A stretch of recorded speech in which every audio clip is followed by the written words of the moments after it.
there's a little something when you pull away. It's kind of, there's a moment's hesitation, and then the drive takes up, which I think is a bush. So that the motor is kind of moving a little bit, not be very far, but I can just feel it. BMW main dealers will quote you thousands to fix this one broken piece of plastic, because the official workshop manual says you have to drop the entire rear subframe and electric drive assembly just to get to it. Today we're going to show you the Kinghorn shortcut. Replace it in situ, straight through the wheel arch with £200 worth of new parts. So if you've seen part 1, you'll know we bought a 2014 BMW i3 at auction. 160,000 miles on the clock, highest mileage i3 battery only for sale in the UK at the time. We sorted the front suspension first because it was genuinely dangerous to drive. But once we got it on the road, there was something else. Every time you put your foot down or lifted off, the whole drivetrain shifted side to side. Not nice at all. Diagnosis: rear motor mount. And this is the culprit right here. On early 60 amp hour models, BMW used a plastic bracket to hold the rear of the electric motor to the subframe. Plastic holding the motor that produces instant torque. And after 160,000 miles of acceleration and regen braking, it just degrades. You can see here that the actual bracket's got a crack in it.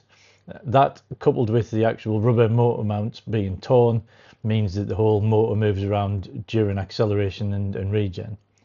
If you're looking at a cheap early i3 right now, this is the thing that can write the car off, because the dealer fix involves dropping the whole motor out, the entire subframe, hours of labour, a massive bill. But we don't do it that way. Passenger side mount is the one that goes, and this is where it gets fun, because you can't see the bolts that mount the bracket to the motor. There's no direct line of sight to the mounting bolt from underneath or through the wheel arch.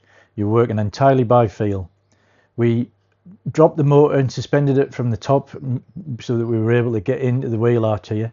You can see that that rubber mount doesn't really work. So it was so intricate, it took us about 6 hours to get it to do, moving it up and down and around to get to the bolts to attach the new bracket on and put it in. You can't really see it here, but it's in there and it's all been done. You're kind of working in the dark, feeling slowly by hand, and then just being able to kind of just get it in there. This is where we hit the problem. As you can see on the right hand side, there's plenty of room with that engine mount, that long metal tube, but it's the passenger side one that can cause all of the damage, and usually does. It's really tight getting it down there.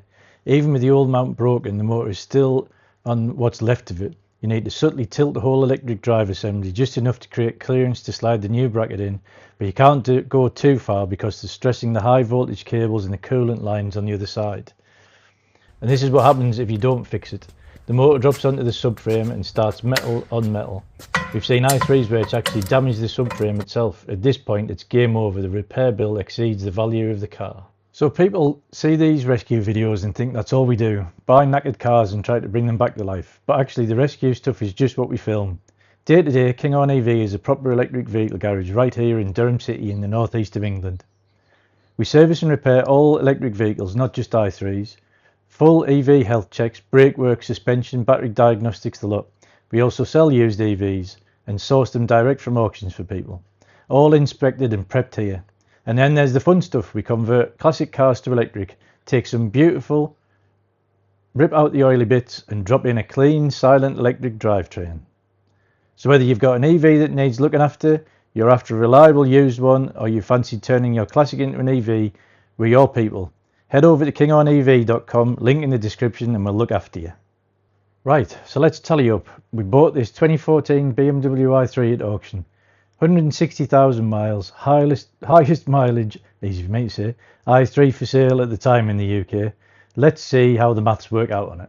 So the first thing we did was to sort all of that suspension out on the front. We ended up putting 2 new shock absorbers on, 2 springs, drop links, and 1 strut top on the passenger side, I believe.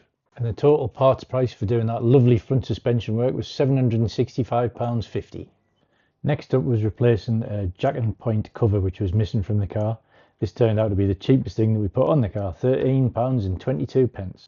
The front seats in the car were worse for wear, with the driver's side one being particularly bad and having holes in it.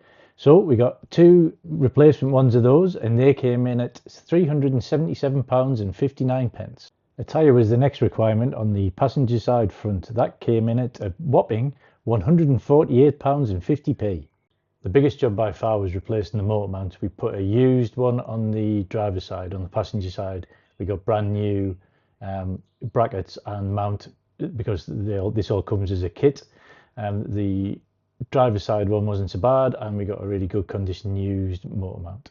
The price for all of the motor mount parts came to £339.49. When we were first cleaning the car, we noticed this panel above the driver's front and rear doors had vinyl on it, and you could see kind of under the vinyl that it had damage to the paint. Anyway, we hummed and hawed. We thought about, should we just leave it? Should we get it wrapped in a different colour? All of those things. Anyway, we decided that we would take off the vinyl wrap and get it repainted. So we decided to do that, and the paintwork cost £260. So all in all, that gives us a grand parts total spend of £1,904.31. A lot of work went into fitting those parts, along with valeting the car. Around about 22 hours is what we spent on the car, and at a discounted rate of £60 an hour including the VAT, that came to a total of £1,320 in labour.